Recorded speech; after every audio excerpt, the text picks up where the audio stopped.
Do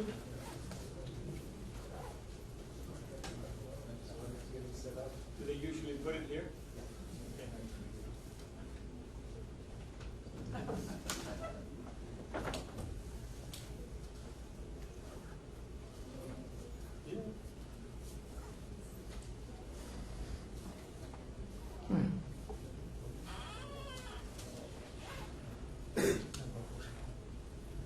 So while Michael is getting all set up, hi everyone. Yeah. Just, oh, sorry. Hey. Oh, that's the wrong one. Bummer. While the background conversation happens, I'd love to take this opportunity to first invite you. So thank you for coming here, and super excited to come here myself and with Michael. So I went to this school about 8-9 years ago, part of the BGP Expo. It was a wild ride then, and I can't think of it being any different today for any of the batches. I'm a designer by training, designer by trade, and I wanted to get an MBA because I wanted a seat at the table with the big boys and girls. So I have that now, but I always wanted to come back here and engage. And so what better way to do that than to have founder of Designit be here with us and talk to us a little bit about leading business by design. So Michael started this firm called Designit back in 1991. And over the years, he built it into a team of about 300 plus designers in about 12 different offices around the world. If you know anything about design, you'll know that designers are like cats. You can't have too many together at all. That's why design firms never get beyond a certain size. They just don't. And about 3.5 years ago, Wipro acquired Designit. And I have to say, and Michael can speak for that, but I would say that they have tried to leave us well enough alone. But they can't help themselves at times. But yet, we are a design entity, we work on our own, we go to market with Wipro and independently. So Michael is a designer, and he has several other degrees in very different fields, from what I saw. But we wanted Michael here to talk a little bit about design and what does it mean for business. And at this point, I'll hand it over to Michael. Thank you and welcome. Thank you so much.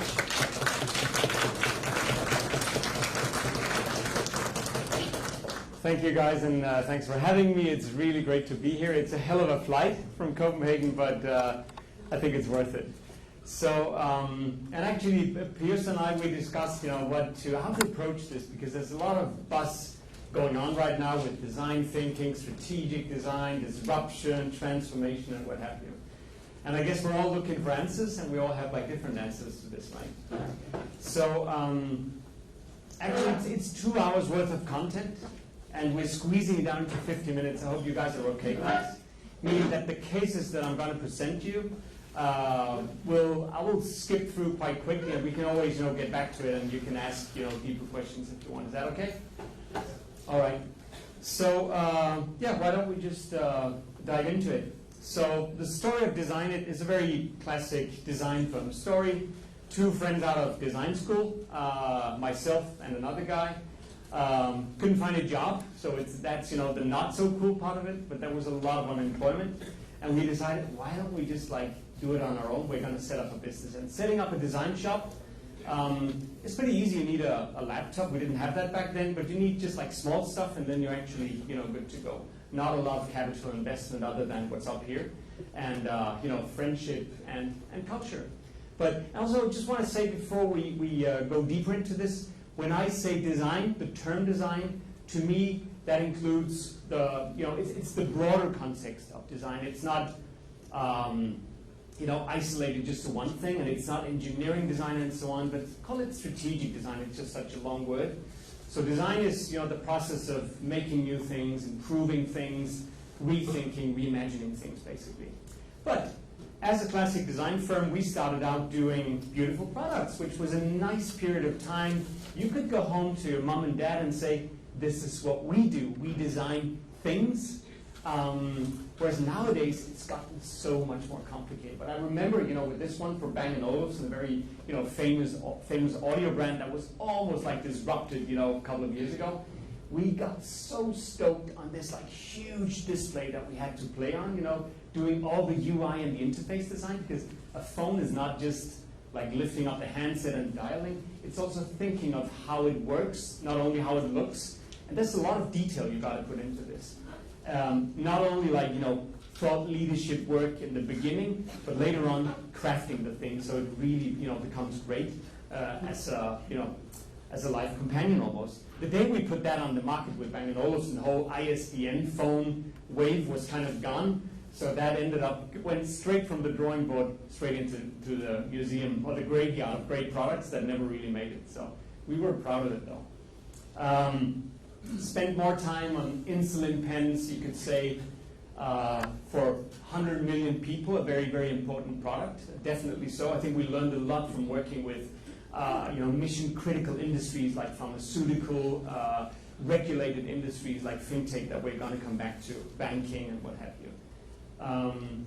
And then also we did a lot of work, and I'm just showing you this just to give you kind of an anchor, for the conversation, that design, what it used to be, is making and improving products. Now, all of you know, it turned into a lot of other things, but the basic process, and I'll come back to this over and over, it's a pretty simple, common sense driven process, okay? So loudspeakers, looking at them, why don't they look differently? I mean, think of not loudspeaker, but the sound experience. And also not only what sound sounds like, but what sound looks like. And I think we were the ones, or among, the first ones that put LED into speakers, and you say, is this needed? Is this necessary? Well, kind of, it's not a survival thing, so it's a nice to have. On the other hand, it enriches your, your life. It, basically making beautiful things make people happy, I think. So we had a lot of fun doing products until, not until this. I'm going to talk about this before. I was going to say until a big shift happened. But another big shift in our lives actually was joining Wipro. And that's where I had a business school. I thought you guys would want to know, why the hell does a design firm join a big tech firm? I mean, 300 people, 150,000 people, design, technology, and a lot of other stupid design firms did the same thing, Why did we do this? Basically because we believe fundamentally that design and technology belong together. And also that our capabilities of dreaming big should be supported by also big delivery capabilities. So there's not much fun of dreaming up a lot of magic at the intersection of design and technology if you're not going to build it afterwards. It's just going to end up, as a great idea in someone's drawer. At the Wipro end, there was a need for fusing user-centric, human-centric thinking into what you would call IT thinking or whatever. So the whole thing makes a lot of sense, but I think what we've learned is that it's not easy, and those who try to convince you saying, oh man, our merger went well, we're just blending design and technology, you got to ask them again, because they're skipping some of the hard truth in this. Because small firm, big firm, creative firm, very kind of engineering-driven firm, these are two cultures that we need to make we need to make them gel. But it doesn't happen just overnight. Or it doesn't happen automatically. It takes a lot of hard work and a lot of structured work. So since we joined Wipro, we doubled our size. We went from 9 offices to 16 offices, become like a truly global company. And I think what we did, our strategy was pretty simple. Now we're 3.5 years down the road. Year 1, we spent on securing the base. The second one, trying to drive the synergies. That whole, this is really, business management lingo. I love it so much, is unlocking the synergies, So we were trying, unlocking the synergies, year 2. And then now, scaling for impact. And to be very honest in this forum, I think we're doing all of it still, in a bit of a crisscrossing. Again, those who tell you, so we did A, B, C, wham, bam, done. It's not the way it happens. Working with a creative culture, it's messy, it's time consuming. We discussed that over lunch. It takes a lot of patience that a lot of big companies not always have. I'm not talking about Wipro here, but big enterprises, as such. they have like different goals and different ways of looking at a market. So, and also this one, I think I just want to quickly spend time on this. The whole magic mix of design and technology, right? Why is that so great? Because dreaming and designing, if that goes hand in hand with building, scaling, and running things, if we can put a people-first approach, mix that with a solution kind of focused approach, and there you go, desirability versus efficiency, craft experiences as opposed to drive business outcomes. You kind of get it, right? Discovery focus. We want to discover new ways of doing things. Tech companies, they want to deliver, you know. It's beautiful if you can make this really, you know, go hand in hand and dovetail beautifully. So, just a little sales pitch. That's us, 550 plus people, even an office here. Ain't that right? Probably in a couple of years it's going to be the biggest one. You never know. I think it's getting there. We're 16 offices. We pride ourselves on being one culture still, which is not easy. We work with all these, you know, famous, fancy brands. At the end of the day, even though they're in different, you know, market sectors and industries, they're struggling with the exact same things, that everything is turned upside down and everyone is against everyone. So the car maker competing against Google, I mean, who would have thought that like 10 years ago? And it goes on and on and on. And companies also going out of business because they missed that boat.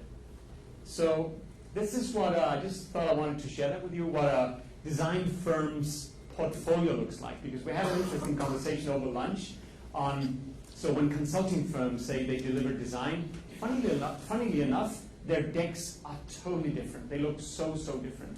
So a design firm, at least, that I know best, it's very visual, it's very tangible, it's mock-ups, animations, prototypes, and all that kind of thing. We like to build things, really make them, not just make the analysis, but also figure out, so how are we going to put this together? And basically, maybe this is a very simple model, and I think all cultures and all markets, all countries for that sake, are trying to move up the ladder and have this national kind of growth transformation strategy somehow.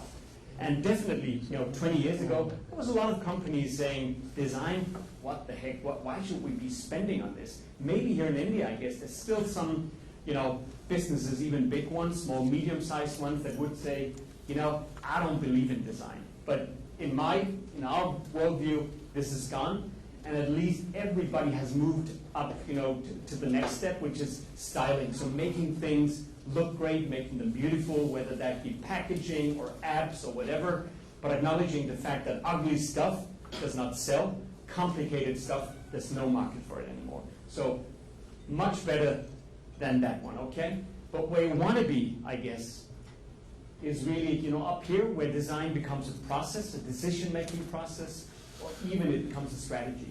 That's where it ends up, in the boardroom, and top management is, talking about design in all conversations, and use design and design thinking, strategic design as a not only a KPI but also like a decision-making tool, basically. So what's happening right now is that everybody's a designer. Everyone against everyone goes in our little industry as well. But when you think of it, there's like 3 different approaches. Can you guys see the slides? Because I don't know where to put myself. Maybe I should. This is better, probably, isn't it? Or what? Okay, I'll try. So basically, what advertising is about, their approach, and I think we need all 3. I just want to point out some differences. Stereotyping a bit, but just to make the point here. This is about, at the end of the day, communicating stuff. Back in the day when vacuum cleaners and fridges were all new, I think there was an important societal task in communicating, hey, this can make your life better, healthier, cleaner home, and so on. Advertising nowadays, I think, has taken on a very, very different role. I mean, you guys decide, maybe some of you are, out of advertising. But basically, it comes out of communication science and has a certain consumer-centric approach, okay? If you step to the far right, consulting, management consulting, it's about optimizing things that other people build very often. It has a strategic analytical approach. It comes out of business science. It's data-centric. It's about efficiency, performance, and all that stuff. And I think it focuses a lot on the bottom line, which is totally fair.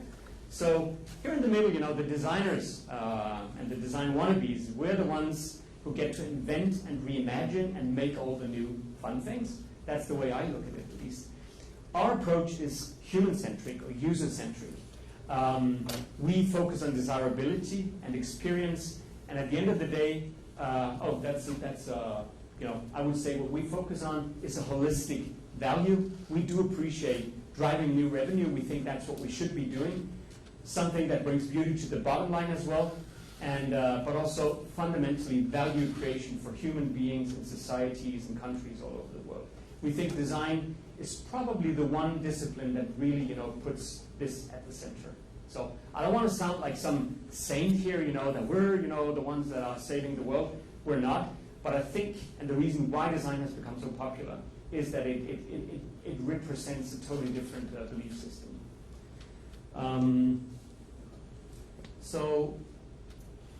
And what if you don't want to be design-led? What do you want to be then? Profit-led, advertising-led, consulting-led? To me, 2018, this doesn't sound quite right. And it's very easy to put in, it's better to put in your value-led, your purpose-led, or design-led. Ask the people who are trying to recruit creative talent. We're a profit-driven company. Well, great. I'm going for something else, It needs to go hand in hand because profit is resource to do a lot of great things. But if it's only about profit, financial performance, operational efficiency, you can't build design teams. It doesn't give them a kick, basically. And maybe time is to, shift the whole thinking from ROI, return on investment, to return on design. And why I put this up here, it's like a fast kind of like smart-ass one. But very often you'll find that, a couple of words is really good if you're in a leadership position to drive change in organizations. Long and complicated strategies, people tend to forget it when they start to jot it down. So when Google said mobile first, I think had a lot of impact. 2 words. Maybe return on design could be, getting us new places. So I think we covered this already, but back in the day when design was about white teacups, it was easy to explain, but was a totally different business. Like, I guess here in India, there's like a whole industry still, we have that too, on beautiful, craftsmanship, arts and crafts, woodwork, porcelain work, whatever, which I think we should appreciate because that's kind of the foundation that we stand on. It's not that we need strategic design, we don't need the arts and crafts space. I'm not saying that, I think they go hand in hand and should. Wait, I'm just trying to organize myself a bit here. Let's see. So talking about tech, we're getting to that part.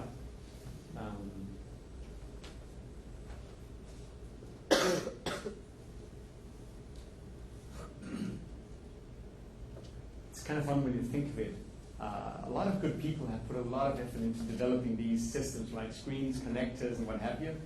So every time we do a video conference, even though we designed the system ourselves, somebody goes under the hood and tries to connect, and now we're set, it takes 15 minutes of your life you're never going to get back. So I was just, 5 minutes ago I said, and then something big happened, right? And what I wanted to talk about was really this big shift, and I think it all rings a bell with all of you, especially in Scandinavia where I come from. This was the boat that Nokia missed, basically 10 years ago. Smartphone came in, switching from thousands of different devices and colors and shapes and form factors and keyboards and what have you. One service, I think, the Ovi store online. And then suddenly, that happened over a year or something. Smartphone, no real estate to design for the industrial designers anymore, just like this vessel, this like tiny frame around it, rest of it is screen. What happened here was a big product service shift, going from 1,000 products, one service, to one product and 1,000 services. And that changed our industry totally.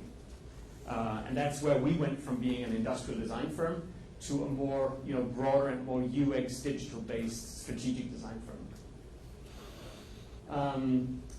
And I think also here, where, in this place where a lot of, the infrastructure, the tech infrastructure that the world runs on is being manufactured, I think you guys have a huge responsibility in the future, not only to connect a lot of things, but also make sure that it makes sense to, people out there. Otherwise, we're gonna, end up in these like connected but super confusing systems. I mean, you've heard about the smart future, right?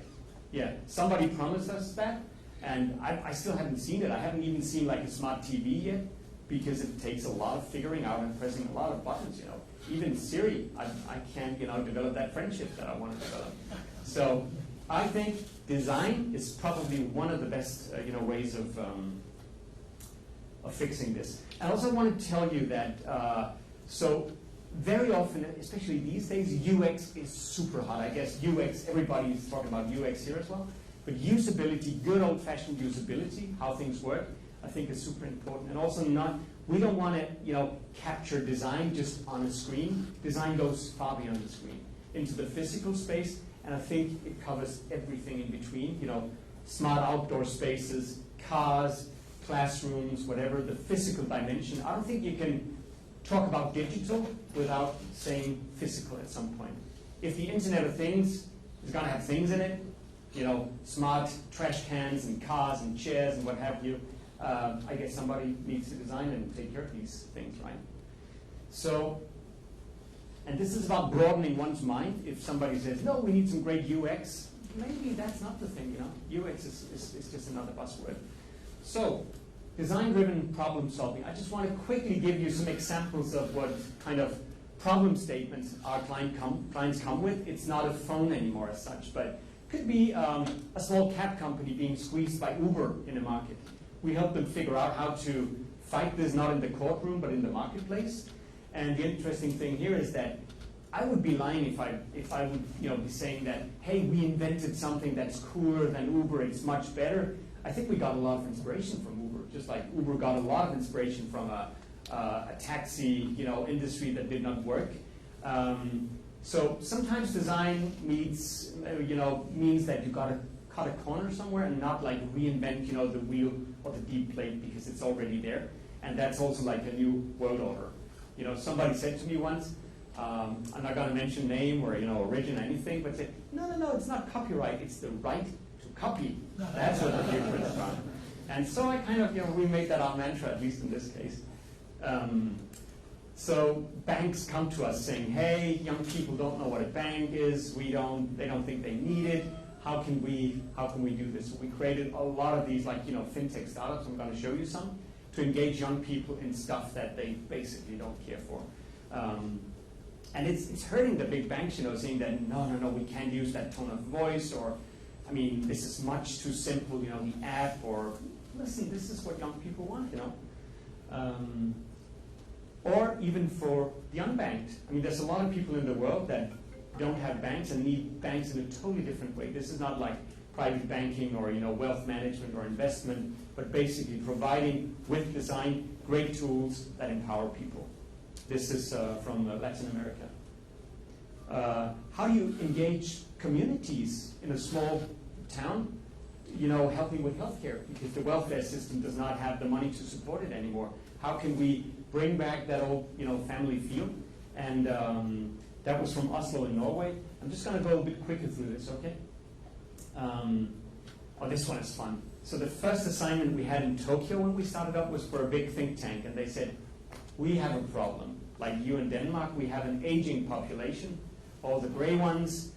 We don't know what to do. So we've been thinking, and we need your take on this. Can you make some scenarios? And here are the two. So in order to take care of the elderly, we need more hands. So do we allow for immigration, or do we develop technology for this? So basically elder care robots. I think that was like, wow, this is crazy, But I like the take because it's so provocative in a way. This is also design thinking or strategic design. That the essence is, say, doing the anti-test. What if we didn't have? What would we do, if that was the case? So doing extreme scenarios, I think, is a big part of what we do. Are you still with me, guys? Yeah. All right, good. Thought I was like getting too, high flying here. Helping people off the street. And increasingly what we see is, an engagement in the global goals. Most of our clients have just gotten to we want to, improve our energy efficiency. That's one of the goals. But I think these 17 goals are super interesting. And not far from now, in the future, I think they're going to drive a lot of innovation and new revenue for us. I don't know if that's hot in India, but I think it has. Every country has its like believers and islands of politicians and big companies that really drive this, and I think it's worth keeping an eye on. And this one, right? Making IT systems more, we call it human-shaped, because trading platforms, what have you, a lot of errors and wasted time happens because why? Because this was, and I'm not saying engineers are not bad people, but when you build things, you have to, like architecture, you have to consider the human dimension, the human perspective on things, right? And I don't think some of these systems were never meant to scale up like crazy. I mean, you have like 1,000 people trading gas or oil or whatever, and man, training a new person in this takes half a year or something. And there's a lot of high error rate and stuff like that. We believe that design needs to be inserted into these below the visibility line, into the machine room, and really lead development of new technology with a design vision or a user-driven vision. You get that? I think it's essential. Even professionals, they don't want to put up with this shit anymore. They want cool stuff that they know from their iPad because it empowers you. This kind of just like sets you back all the time, right? So there's a lot of work to be done, and also like for big IT firms to take all these firms that want this, take these 550 different systems and platforms and what have you that don't talk together, put that into one, re-platformize the whole thing, and build some beautiful user experience on top of this, so you don't have to put in your data, twice every time you book a ticket or whatever. So now comes the fun part. So while the consultants are increasingly getting design, advertising as well, so eating our lunch, basically, we need to move on to new opportunities. Okay. So what's booming right now, like the apps did, 10 odd years ago, is digital assistants, so chatbots and conversational UI and that whole space. You familiar with that? Yeah. So this is like going to be a hot thing for digital robots, if you want to put it that way, for at least the next 10 years and probably far beyond. But this is at the top of the hype cycle now. So we got to, this takes a lot of design craftsmanship, and I'm not sure. I don't want to belittle the consultants. I don't think they have the patience for working with conversational UI. Even though it's a lot of fun, but it's complicated. And I just wanted to share this little example with you, talking about how new brand touch points come in and how conversational UI maybe will be more important than what your logo looks like in the future. So you're familiar with these three guys here, right? So let's see if you ask them a question. So how old are you? And then Google, Amazon, and finally Apple's take on this. I hope there's sound now.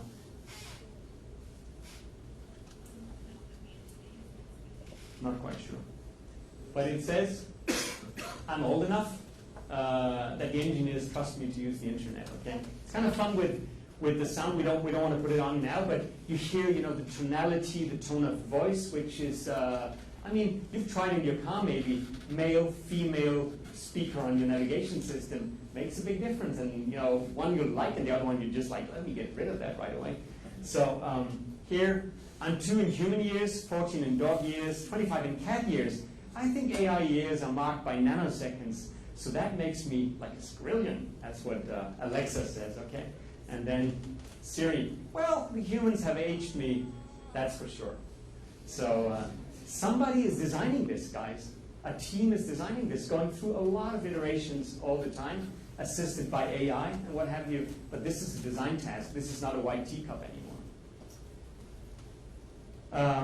We think we're moving from touch points into something we might want to call talk points. I mean, also to drive new markets here. Have you heard about? You go to your client and you say, "Have you heard about touch points?" Yeah, know that. You gave me thousands of them. I'm drowning in that stuff. All right, here comes the thing. Talk points. It's the new black. Okay. So, and this is being taped, so probably shouldn't be so.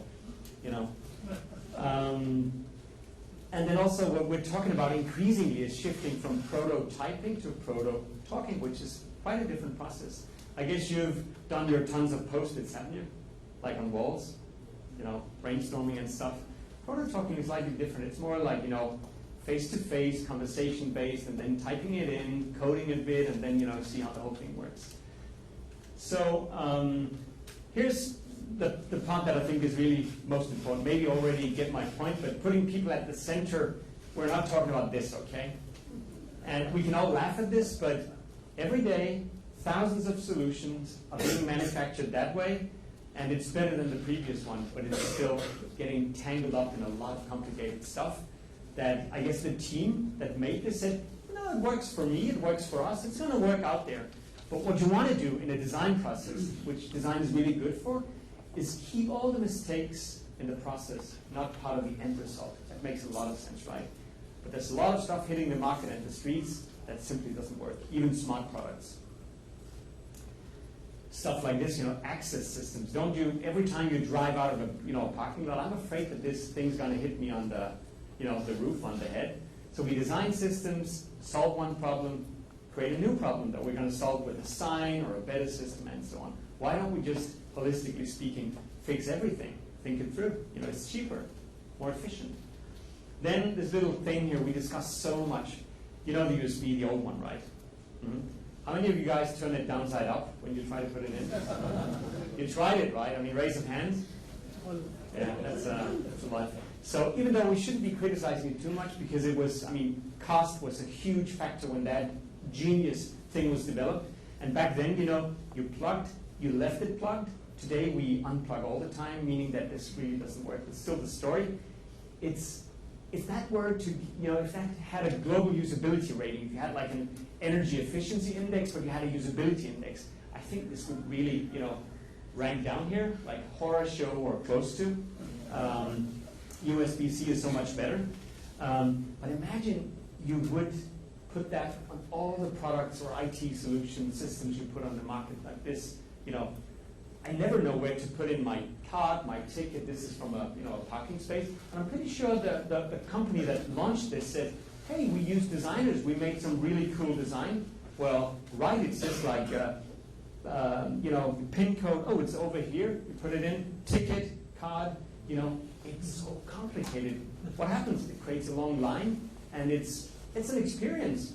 It just happens to be a very bad one. So paying for your parking in this complicated way, or professional environments like cockpits and stuff. I'm pretty sure this works, but I'm also pretty sure that this industry could learn a lot from the car industry, putting the user at the center in a different way. Well, this one, you guys know this, airport security. Man, that sucks. Every time you feel like a criminal when you go through, and all over the world they're doing it in different ways. Nobody can agree on doing it the same way, which would be, I think, time efficient, energy efficient, resource, efficient and everything. But it's kind of like nothing talks together. Somebody makes the product, another one the service, the system, the space, and so on. And man, this is not very productive. Yeah, back to this one would get a bad rating too. So back to the essence of design. You tried this as well, didn't you? Yeah, it's a shitty thing. In the UK, 6,500 people every year goes to the emergency ward with cuts or strains, and that's just food packaging, okay? But again, a team of specialists, guys like us, sat down and said, hey, we're going to create the perfect packaging, tampering proof, material efficient, blah, blah, blah, blah, blah, all the specs. They forgot one thing. What? Opening, right? Heard about unboxing. That's what people really care for. If you're a company that thinks only about like how you pack things in, then you need a mindset shift, okay? Design thinking comes in. See it from the other side. Walk her shoes, okay? It's bad for your brand. It's bad for business at the end of the day. I'm going to show you this little video, which I think is kind of fun. It's Austrian. We have no sound, by the way, so never mind. But have a look at this.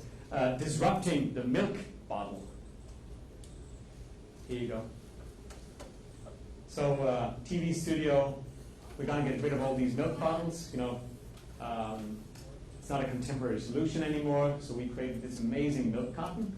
And you know the problem already, right? Do you guys have that still here? We do, where I come from. So, all right, we just this is the tear line. You're just going to tear it off here. It's much easier than unscrewing the lid of a milk bottle. Oh, but I think we have to cut deeper. This is all right. We're going to trim it a bit with the scissors. probably going to work fine. Here we go. Going to make myself a nice little, spout here. Cut a bit more. Here we go. Almost there. Oh, that's too much of a precision tip, this one. I'm going to trim that a bit as well. There you go. Yep. It's a hack. And then it pours. It pours backwards. There's no excuse for not using spell check or not testing this stuff at home. I mean, get your grandma, grandpa in there and have them open it. Why do you want to put that stuff on the market? It's stupid, So design has also turned into the discipline of doing design research. Think before, understand before, discover before you do things and make the tools. And also for following up and checking whether this really works the way we thought it would. So, just a point here, don't think of design process or design thinking. It's not something analytical. It's something that you do with your heart and with your guts. I think that's super important. If it doesn't feel right, don't. Ask another question. Ask, why do we want to do this? Even in a group, you're going to be the stupid person that says, I don't get this, why are we doing this? Ask why. Okay? Takes a bit of courage, but it's worth it. So, yeah, here it goes. And for those of you who are going to go back and be, leading teams or organizations, remember that this is a lot about leadership. It's a lot about communication, and it's almost like a corporate lifestyle. And some big corporations don't have the lifestyle that they want, and we all know how difficult it is to change the lifestyle. You change it, keep changing it, and it's a never-ending thing. And this is how you implement design, but it's worth it again. You perform so much better as an organization. So I think we're, what about time here? Because I think I'm running out of it. Am I? No? Another 20 minutes, okay. Cool. So a couple of cases here, okay? So a small Scandinavian airline approached us asking for a different type of in-flight meal, because they had a lot of complaints from, not complaints, but not a high promoter score from their customers. So actually this turned into a very holistic project. We did the food packaging, we did the mobile ticketing experience and digital guidelines, and we did the lounge experience. So that was really, really nice. I mean, making the full circle. Just going to show this to you, not talk too much, but share some stuff with you. And it starts just like you would do. You got to go out there and see what's happening when they're making the food, packing the food, getting it from airside, from land side to airside and all that stuff, because part of the design process, again, it's not just about how food tastes or how great the packaging looks, but how well things work, and also if it can drive efficiencies, okay? So we always do map out all these, do the service journeys, what happens here, what are the touch points, and this is a super good exercise. We do this on huge posters, like, big banners, many, many meters, and we do this because it engages the whole organization or, a broader team in this. They can see it like, really big, and they can recognize their own touch points. That, oh, by the way, what I'm doing here, the invoicing department has, impact on what they're doing over here, Look into, the more engineering side of it, the different items that go into it, making rough designs so you can design for manufacturability. When it comes to working on the brand as such, it's a super important thing. The whole aspiration, right? I remember the amazing story, maybe it's a myth now, but the Tata Nano, right, was not about like creating a car that could get you from A to B. And the reason why it didn't have the success it should have had is because it wasn't aspirational enough. I mean, that's what I heard, at least, from where I come from. So aspiration, creating dreams and desires, is a big part of what we do. And then just a little video that kind of explains it. And I think the amazing thing about the guy who, the ex-CEO of this company, put it so beautifully. Hey, being an airline, it's not about flying planes, it's about flying people. And I think that really, coins it. These words shifted the mindset of a whole organization. SAS, by the way, was the airline that invented business class, the thing in between first class and coach. And these are just some snapshots. We want to simplify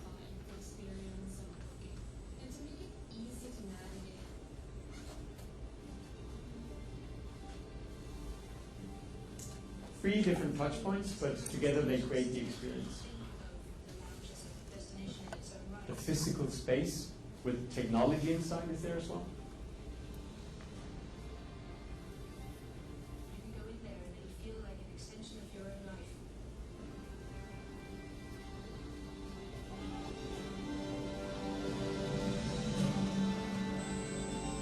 It's about mirroring us in the outside world into the lounge experience.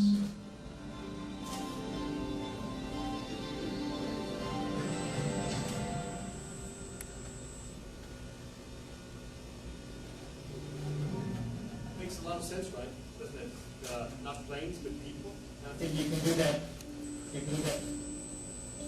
Is that my ears? No. Right. Okay. You can do that. Can I? Oh, you're on back. What's happening right now in In a lot of markets, and we see that basically in all the places that we have offices, it's the big companies running out of ideas, if you want to put it that way. And the bigger they get, the more they want to be a small startup again, okay? They don't always have the courage to do so. So what happens very often is that they take a team of people, all the noisy ones that want to do different things, change, in this case, insurance, put them together as a team and say goodbye to the mothership. Go find yourself a place. We're going to fund this for a year, and then see what happens. And it's like low risk, low cost, basically. And I think it's the right way of doing this, because if you try to innovate inside, enterprise complexity, the thing's going to go nowhere. I mean, it's going to die. Sometimes big organizations with all their processes and compliance and what have you, it's a place where good ideas go to die, basically. So I just want to show you 2 cases, and I think I'm just going to click through it because I want to spend a bit of time on the summary of this. I mean, the takeaways. But in this case, it's insurance. So we helped, and this looks like a brand exercise, just, hey, give them some new color, a new logo, and a name. But what we see very, very often is that a design process, design thinking process, strategic design, can start from any touch point. If you start with a brand, like you buy yourself a new jacket, you feel like a new person sometimes, okay? If it's the right one. If it's the wrong one, you feel like a new person, but in a not so good way, okay? This is what happens when companies take on a new brand, and it can really change a lot of things. So we see a clear relationship between brand design and business design. And in this case, this insurance company, a small startup, you can go check it online. It's called Undo. I think that's a cool name. We can't promise you can undo your miseries, but we make sure you're covered for the things you want to be covered for. Because, again, young people, they don't care for classic, traditional, old-fashioned insurance products. They want new stuff, new colors, and new tone of voice. So it's actually called the cut the crap insurance, which is, we have a very brave client, and they go to market with this. So away goes all the fine print. So it's a wicked insurance brand, with a wicked color and some really provocative style. It's called Undo, and then it kind of plays on all these everybody makes mistakes, right? Mistakes, haha. And it has like a very new image universe. So this one, damn, better be insured, or saying, hey, because it's Danish, by the way, so don't worry, because there are other idiots out there in the traffic than yourself. Okay, this really, kind of creates a conversation with an audience that doesn't like insurance. And here, the leaking washing machine. This means piss, like damn. And the whole point about undo is that the way from the line from piss, which means shit, to never mind, which means pyt, should be as short as possible. So damn, I broke my laptop. Never mind, I'm covered because I subscribe to that one service. And here are just some executions. So we cover broken phones, missed flights, slippery fingers, stolen bikes, no drunk texting, not covered, okay?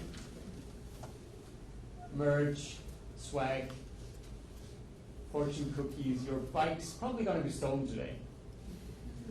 And then the whole digital, mobile first, 100%. The enrollment process takes under a minute, and you're insured. This is UX, classic on-screen UX, but remember I talked about that design goes beyond the screen. That's what I mean. So what this process included was naming, tone of voice, brand design, business design, so market positioning and understanding, what type of products, talking to end users and potential customers, brand guidelines, and it was a 6-week sprint process. Clients love sprints because it's cheap, fast, what have you. But there's a lot of work afterwards. So are you guys familiar with design sprints? Yeah. So if you go ask a design firm, one day maybe you're going to be one of our clients, or you're going to ask another design firm, be fair. A sprint is not a marathon, okay? What you pay for, and afterwards there's a lot of stuff that needs to be done. So all our clients, they want to sprint. So before hey, can you sprint? Yeah, we can sprint, but where do you want to sprint and what do you want to do? Other than, get a low price. So another one here, I don't know what pension is in India actually. I just realized that when I visited some place in the Middle East, pension does not exist. I mean, it's not a product like insurance, but do you have pension here? Public, private, yeah. Complicated space. Where I come from in the Nordics, welfare society, a lot of millennials, again, they don't want to, hey, it's the old version of myself. I don't care for pensions. I don't want to pay for this now. I want like a new laptop or an iPhone instead. But so this brand is trying the same exercise, just I showed you undo. And when they came to us, which is interesting, they were a tech firm and say, hey, we're iRobo, that's our name. We have a cool algorithm that can change pension fundamentally, okay?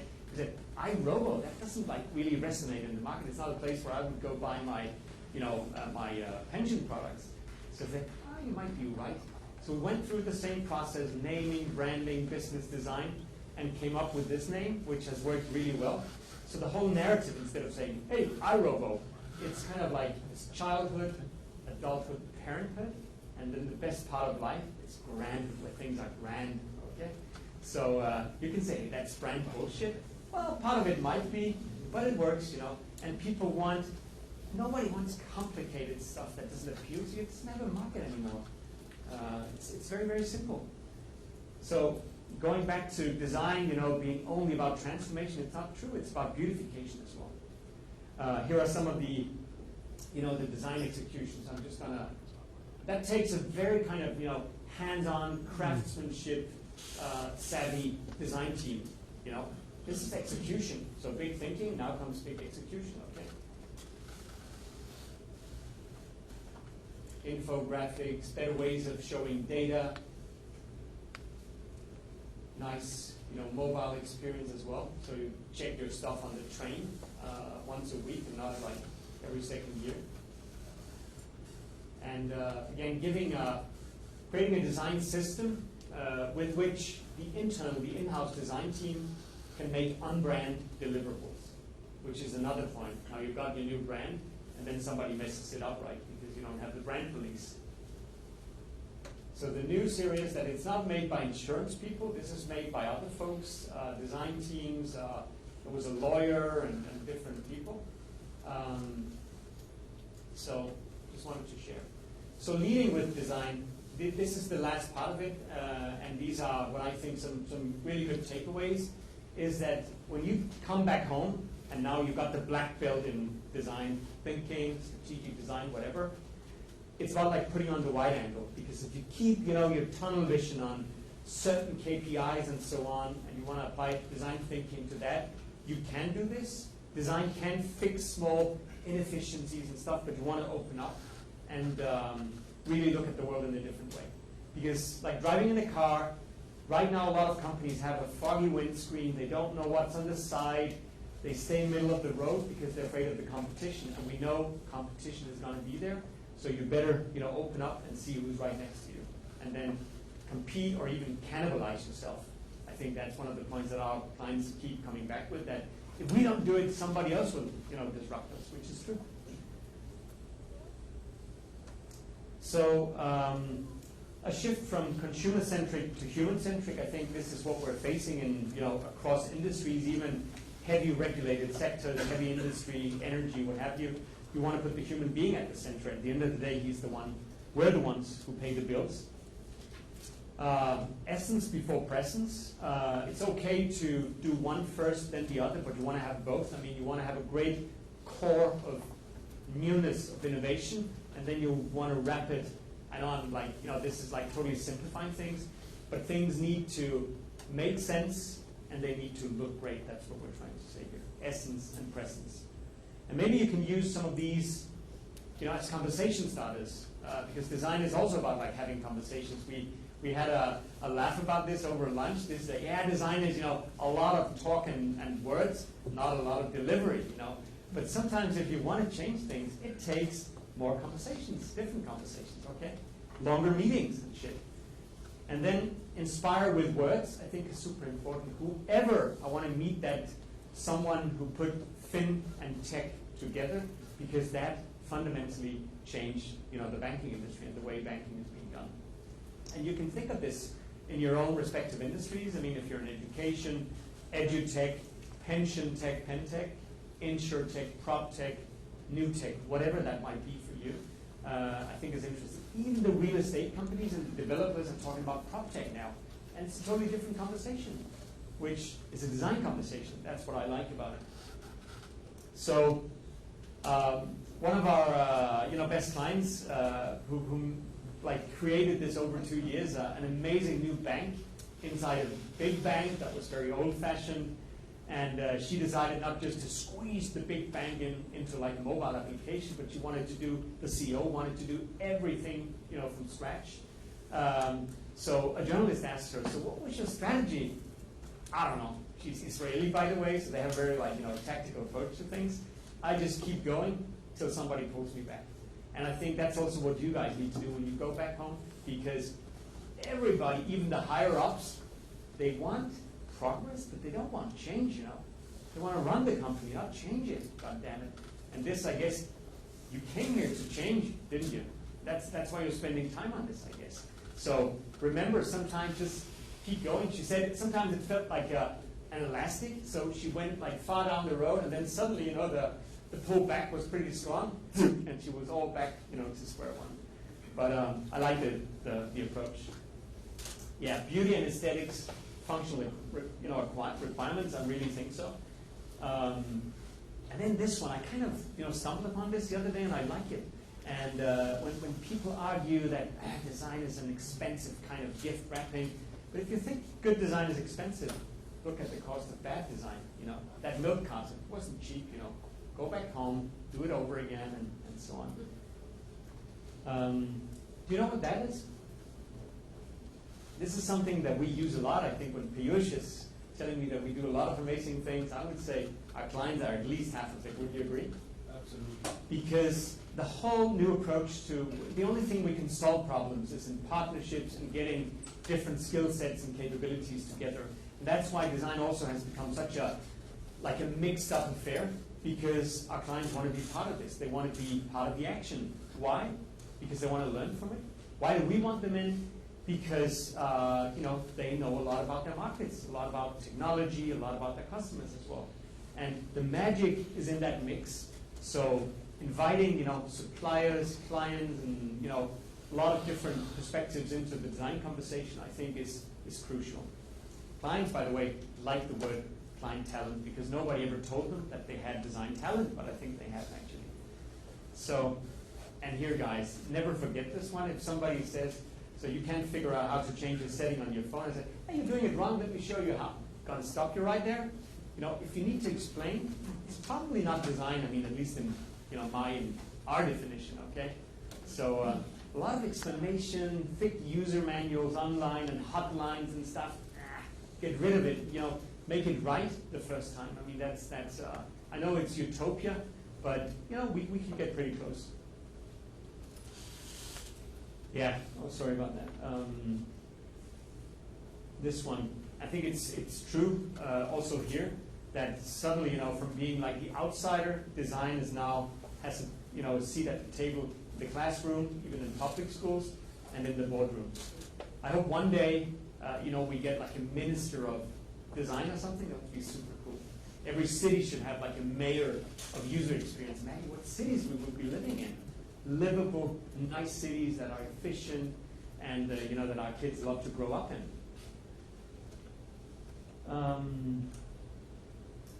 And design, creative processes, creative culture, it's a lot about people. It's not process, it's people. Never forget. So this saying about, that designers, they hug a lot and all that stuff, it's actually true. Not that we spend a lot of time on it, but we do a lot of kind of body contact and stuff. I think it creates confidence in a team. And I even saw some scientific evidence that if you give somebody a hug, it releases something in your brain that's good for you, lowers stress and stuff. And being a designer, very often changing things, it's like being in a battlefield. You get this post-traumatic something, after a tough client project, where everybody knew we need to do this, but it can't be done, and everybody, especially the designers, are fighting to change, but they can't. So you need that to be a tight team and have super good relationships with each other, support each other. So the final couple of slides here. Familiar with this one? The Stanford one. What do you think? What could we put in there somewhere? Let's just make it simple in here. Do we need another, indicator, another guide, or I think we do. And I think it's a lot of our clients are having these conversations with us. It's pretty simple when you see it. It's ethics. So design as the process of not only figuring out how things look, but also, do we want to do this? Is this a great idea that we're making it this way? Is it good for kids? Is it, say, somebody came to you and said, hey, would you help improve the prison experience, inside prisons? I know that at least at our end, this would spark a lot of conversation before we, go into this. And I think it's healthy for any company to have this conversation. If you look around yourself in a world that has a huge trust deficit, we don't know where our data is going. We don't know what our banks are doing with our money other than laundering stuff. Self-driving cars, are they going to knock me over on the road? What's in my food? So trust, is a big, big thing out there. And I think it has a lot to do with ethics, and design happens to be a very, very good way of designing trust, actually. So we had these fun little, projects. A startup came to us and said, hey, we invented this. It's not the one on the image, but this tactical, vest, protection vest for soldiers. It's bulletproof. It has nice technology inside, and it saves, the soldier's life. And then, you start thinking, yeah, but he has a gun, and then he's able to shoot 3 more soldiers or whatever. So we ended up saying no to this, and everybody agreed that, wow, wouldn't this be an amazing exercise, with the biometrics and, the ergonomics and, wearable technology and all that stuff. But when it comes to the ethics, we couldn't stand up for it. We couldn't put it on our website because it creates a lot of complicated conversations. So probably, in that industry, sweeping for landmines, I guess, is the only thing that you want to do because that's 100% saving people's lives, right? So, and as a designer, sometimes I'm not saying we should be, have easy ethics. So say, nah, we don't want to touch this. We always consider this and say, can we change something? If not, then we're not going to do this. If we can change 1%, let's get our hands dirty. Sometimes you need to do this. So we can't just be the ones walking away. And I think the same goes with more kind of, I think you need to count that in. I'm not saying we shouldn't be working for, on certain projects, but you have to, to consider both things.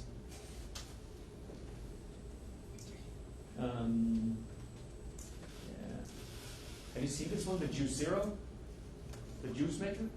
Want to have a look again? It's fun. It's kind of, it's when things are being over-designed and over-engineered and overbuilt, which is another sin, if you want to put it that way. I've been talking a lot about all the other things, but here it's actually a company that I think did all of the right things, great design, great UX, a great concept, and so on. Kind of an espresso-like thing within fruit smoothies, okay? But look at what was like a super hyped, startup. Look at what Bloomberg found out when they tested it, all right?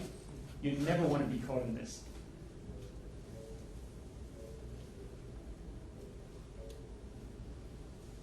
$400 thing.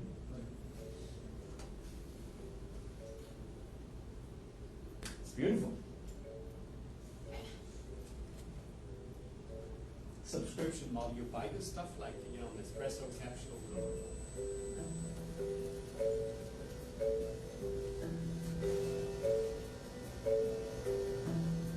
It's kind of like IoT thing.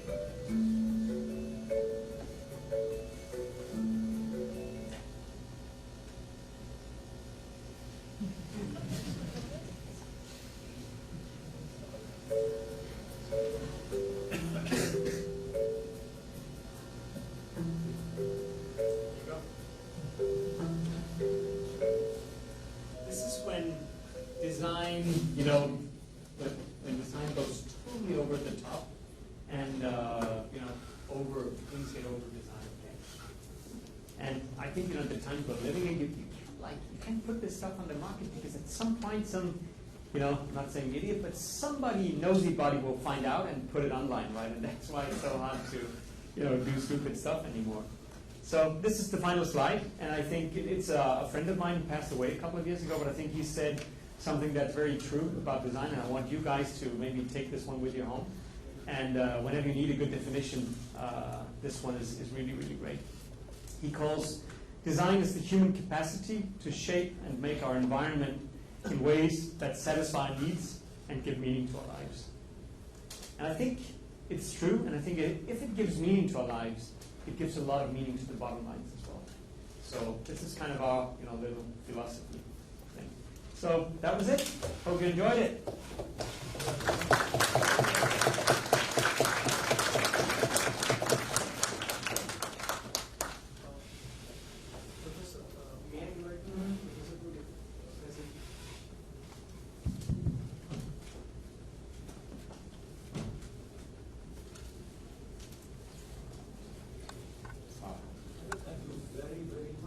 Thanks, you too.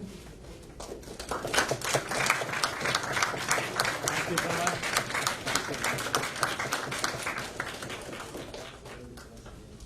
Absolutely. It was a pleasure, guys. Really.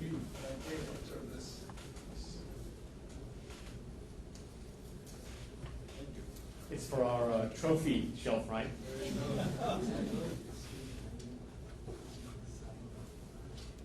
Okay. Beautiful. Thank you so much.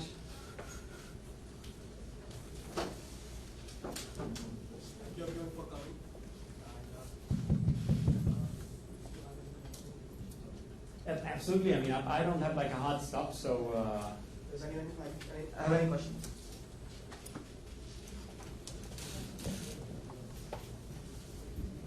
I have a quick question. Just a little background. I have a graphic design company in Mumbai, small space. But with client talent, when I start to involve them, saying, okay, maybe you give a suggestion for color, and, you know, most often than not, they say, if I'm going to do everything, what are you going to do? Is the question they keep asking. Right, and I would say this is, I think in a lot of ways, I mean, I'm simplifying the storyline. But I think what you want to do is really consider, when it makes sense to bring in your client. I would say in strategic design processes, we're figuring out where's the market going, are we competing in a totally different industry and so on, makes a lot of sense. Whereas, in the craftsmanship part, colors and stuff like that, I think that's not where, most clients contribute. Maybe if they have like big in-house design, say graphic design teams, UX teams, after a design firm has created, the guidelines and the mobile strategy and stuff, they can take over and, do the execution part of it. But I think my point here is really consider, be very aware when you bring in the client and when not, because sometimes it can just like slow down the whole process.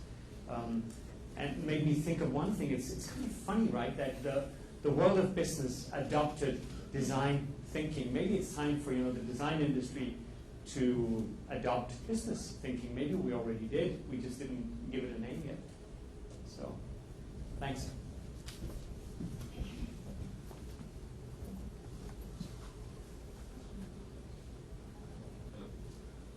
One of the things that is always the touchy part is obviously the cost. And when it comes to ideas, the whole thing with ideas that some ideas could take like a day to create, some ideas could take a month, and getting it right obviously is a tall order. So how does one really put a price to an idea? Because it is obviously I mean, a big idea can change the product and the strategy notes to be developed to such a great extent. And how do you put cost to an idea? Yeah, that's a very good point. And also, where do good ideas come from? And sometimes we put a lot of emphasis on design research. So make sure that we come up with the right idea on an informed kind of level. Sometimes it's a light bulb moment. It takes under 2 seconds, and there you have your idea. I think Uber was actually created that way. Rainy corner, can't get a cab. Hey, we need an app for that, right? Airbnb. I think at other times, an idea takes years of execution in the pharmaceutical industry. Things take forever for some reason, right? But I think what we can learn from startups is that, not to complicate things and go in bold, simplify things, cut some corners. I wouldn't say move fast and break things. I think that's kind of like you can break a lot of stuff that you don't want to break. But small companies, typically, if you give, I think Ed Catmull, the company Pixar, right?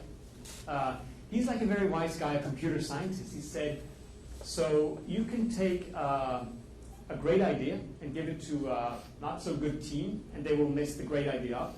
Or you can take a shitty idea, give it to a great team, they'll make something beautiful out of it. Sometimes very fast even. But I think what really slows down a lot of processes, it's often the bigger external factors, right?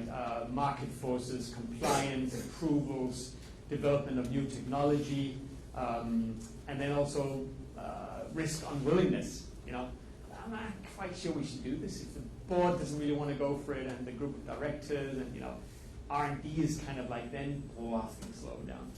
I can't give you like a solid answer, but I know that the idea to market time is going down radically. So. See, you just a very relevant point when you said that there is a kick between running the company and changing the company. So can you find a midway between while the company runs, you keep on changing, or while the change happens, you keep on running? That's a conflict we keep on facing day in and day out. Yeah. So the whole like dilemma between running and changing things at the same time. I think that good companies also that are quite high up on the design ladder, I think they manage to do both, kind of switch on, switch off in a very organic way. So while they're running things, they're changing things. I think the better you get, the more black belt you get in design. Changing and running, I think, become two like yin yang kind of forces that are not fighting against each other, but really synergizing each other. But it is interesting. The sometimes running things in a certain way also can give the idea for the next innovation in a way, right? And I think we've been focused on almost like too forcefully on like, hey, we got to disrupt something. A lot of companies were totally obsessed, with disruption, so that it kind of blocked them to see new things and maybe make the little improvements right there that would give them, I don't know, an extra $1 billion in revenue. But then you want to have your digital assistant, or you want to develop your own voice UI, like Alexa and what have you. I think it's a lot about thinking on how you run and change your company. I would say we don't need them more apart. I think we need them more together. Yes, please. Hi. So my question, like the original question, changed a little bit once we reached the end of the presentation because of the whole ethics thing. What my original question is that research, when it comes to the essence of it, like the whole flop of Nano, because there's no aspirational value, it's supposed to be a status symbol which it fails to deliver, or the whole copy-pasting the IKEA system, which is a miss because Indians do not like to build their furniture. We have cheaper labor, and the whole food section doesn't make sense with like furniture and food. So, the whole culture, because of the whole wide profile of companies that you worked, how have you gone? Because design research and business research is like two different things, and one is very constructive and one needs to be very deconstructed in a sense. Like you need to check at all the points that they really missed in order to improve the further design. So how were you able to manage those leeways, and how are you able to go with it? Like, although now half my question is answered because you select the companies that you want to work with, in a way you know you're going to be able to give them what they want because you always sort of know. But that freedom of research, which big companies will always constrain you from, how are you able to build that through the process? Because the scale of company directly has the impact on that.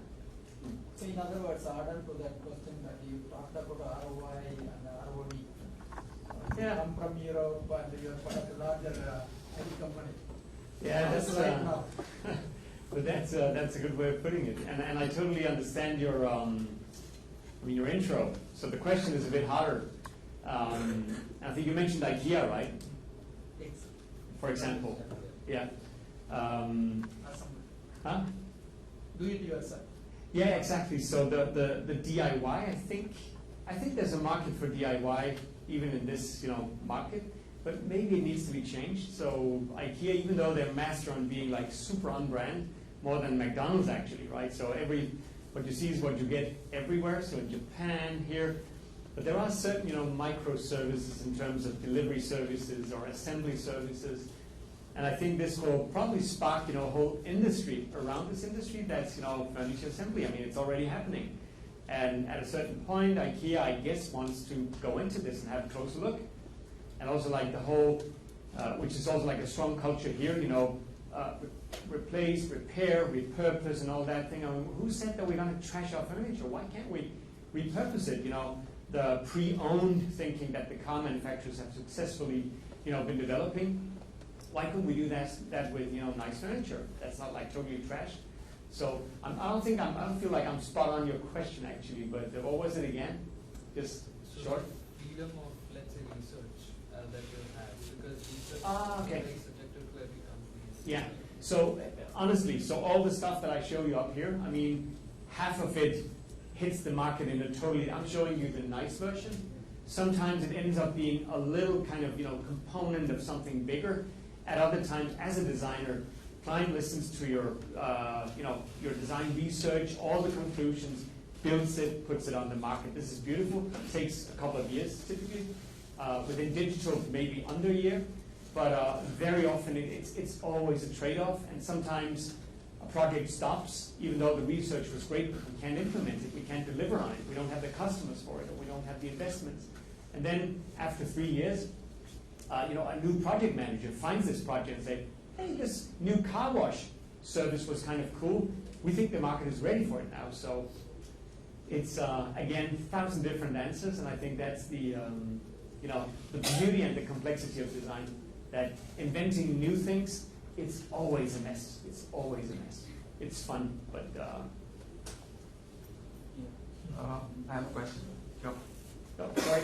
Yeah. So I know there have been instances where, say, you come up with a new design solution for, say, product A, but then you hit severe implementation barriers just because it's a new behavior pattern that needs to be struck into the users and they're just not comfortable doing that. So I thought maybe you could share an instance of where you've had to change your user behavior pattern and the methods you used to bring that about.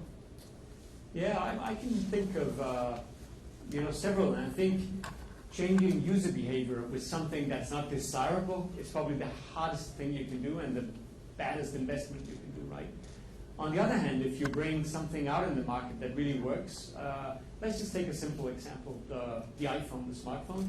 Everybody adopted this, took 12, 24 months. My mom had one, my grandmother, mother-in-law, my kids, everybody was, So again, behind that, smartphone is the whole, the invention of touchscreens, right? And all the technology, the experience behind the glass. So if you go to market with a great thing that there's a need for, it's relevant, it matters to people, Airbnb, things tend to be self-scaling.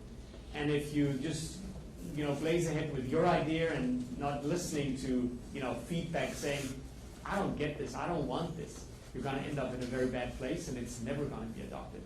I think Lego tried it, the toys brand. I mean, making bricks for children that didn't exist anymore. And no matter what they did, I mean, there was no market for it.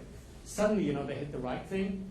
And you can almost go without marketing because it's so popular, because the need is so obvious, right? Hello, sir. Good afternoon. And then you afterwards, okay? Sir, during 70s and 80s, when the IT hit the world, so it became an industry after it showed it, the changes started to happen when it had an impact over the world. And you talked about aspirations for the Tata Nano project. So my question was that our sole living is dependent on our environment also. So how can we make environment and industry so that the design part of it can be focused over it, because lots and lots of money is being invested in sustainable development and all those things, but the impacts are the same. That means the level of environment degradation is still going on. So how can the design part you can focus over the environment so that the money which is being utilized goes through a proper channel actually? Yeah, that's a very good question. And means everything stands when it has an industry behind it. So how can we make an environment and industry so that people start to think over it, in a better way, as your design part? Yeah, that's a very good question. And obviously we do have like a big challenge in terms of resource, and like both human resource but also like natural resource. And I think, first of all, the industry needs to see itself as part of society and not the other way around. I think there's been a kind of a simplified perspective on this industry and then there's society. I think it's the same thing. And industry is what gives us, whatever welfare, society you're aiming for. So I think that needs to come together somehow. And then, back to the global goals, I think are very useful in, guiding, because that's something, every company can do, and whatever difference you're trying to make is much better than doing nothing, right?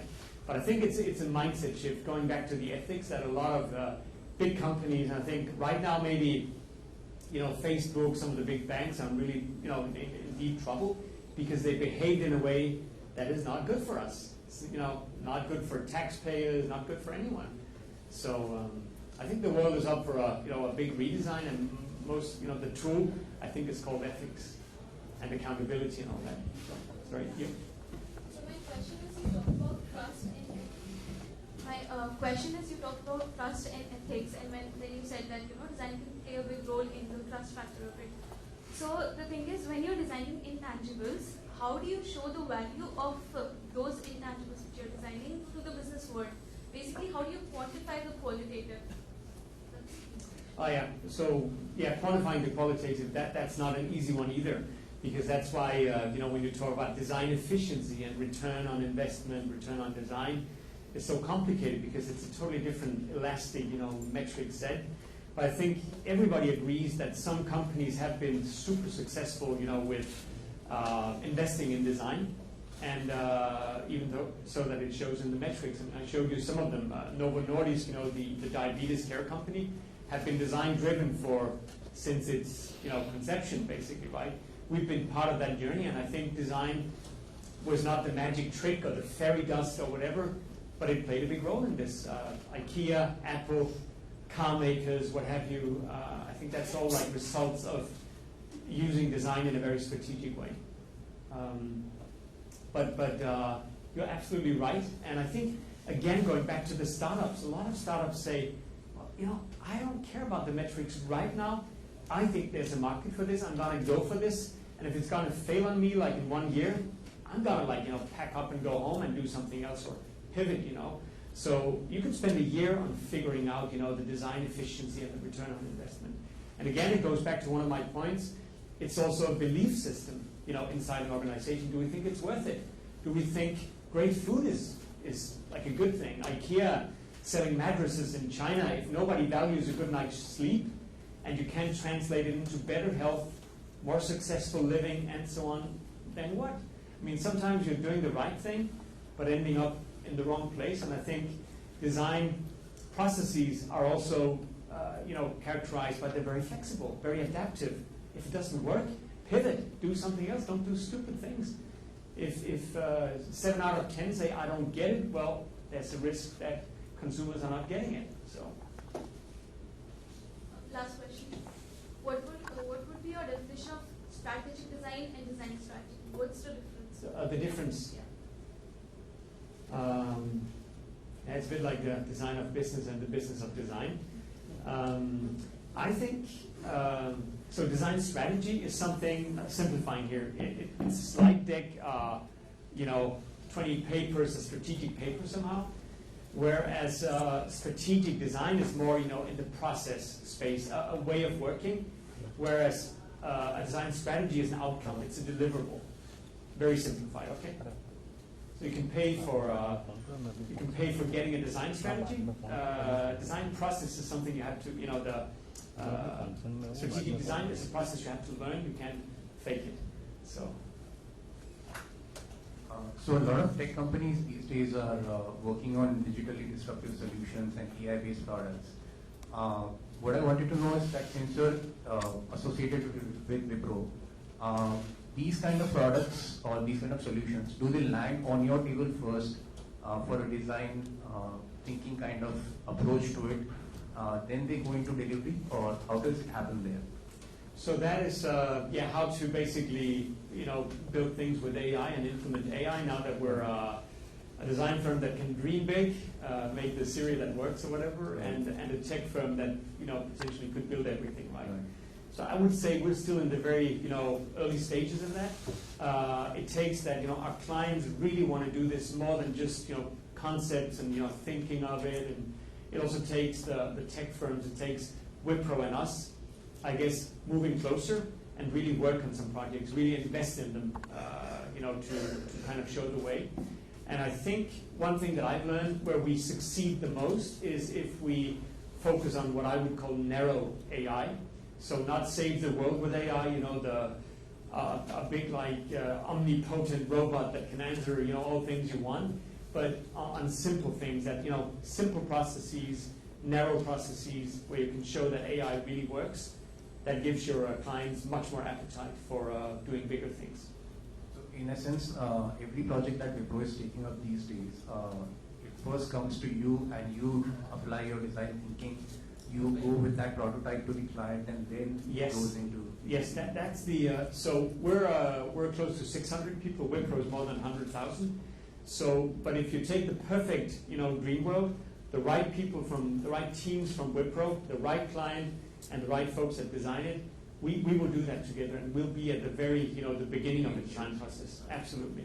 I think it took us some time, and please chime in, Piyush. I mean, learning, firsthand, hands-on, that it's something you've got to almost like write down and say, this is what we want to go for, because otherwise, still very often design ends as the little bit of UX spray on at the end, and this is not worth it.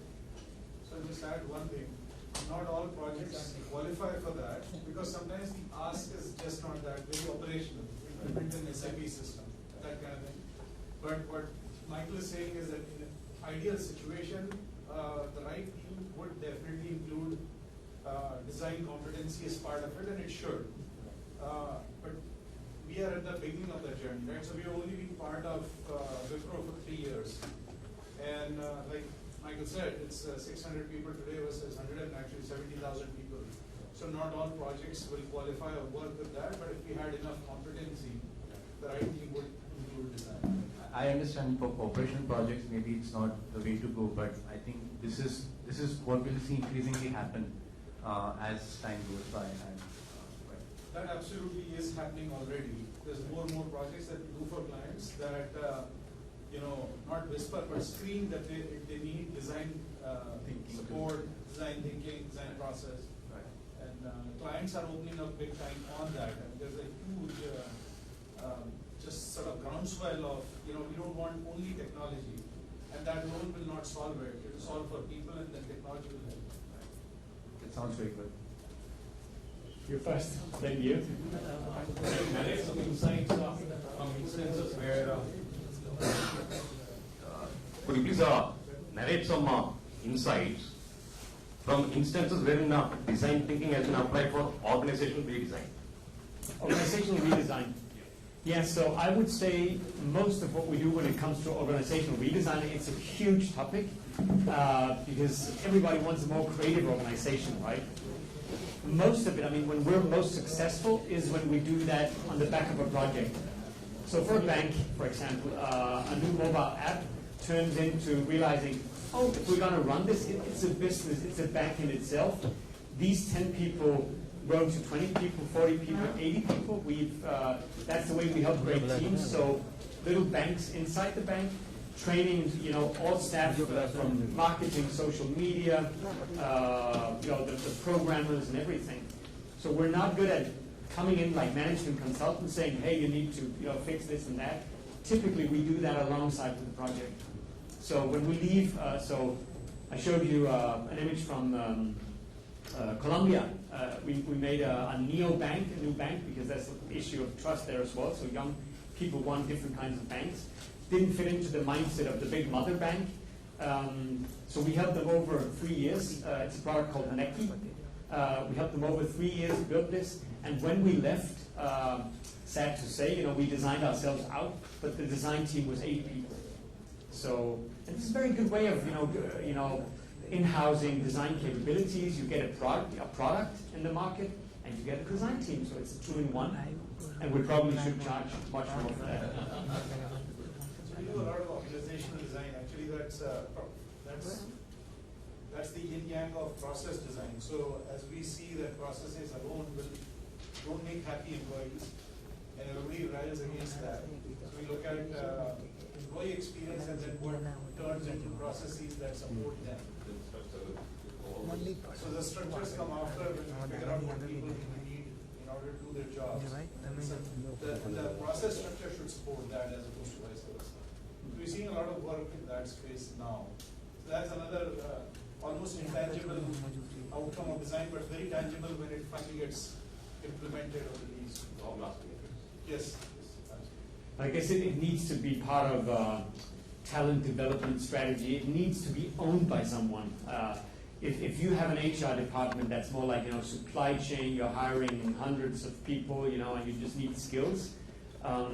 You would need to take a more strategic approach and get some free thinkers into the system so you can create that change.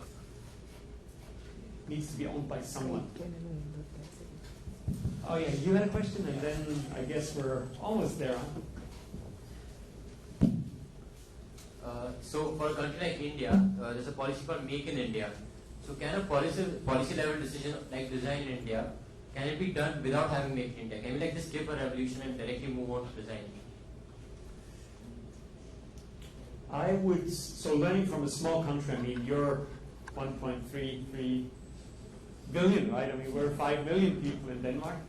I think we had 10, 15 years ago, like some thoughts on manufacturing versus, so we just want to think, make the great ideas, and then other people will build this, right? It's not the way it works. So I think make has become the new think in a way. And I think we've seen from, at least learning from our little country, right, that if you outsource everything, at the end of the day, innovation, design thinking follows the factory floor in a way. So I think the whole, make in India, I'm not familiar with it, but I think we have something similar. And also questioning, the wider point of globalization. I mean, who said that everything should be globalized, that we can't have our own, manufacturing of IT, of food, of things? I think we can and we should. Because thinking with the fingers, I think, is a very important thing. I think building cars in your own country makes you a better car designer in a way. So this whole thing about some parts of the world, that's the workshop and this is the think tank, I don't believe in that stuff. I think you need that maker thing. Also in our world, the more we can make, the more we can show people, not a slide deck. Our clients don't want slide decks, they want clickable things, working prototypes even. Sometimes pretty big installations. If it's a digital car showroom, that's a big thing. So half an answer. You're welcome. Thanks, guys.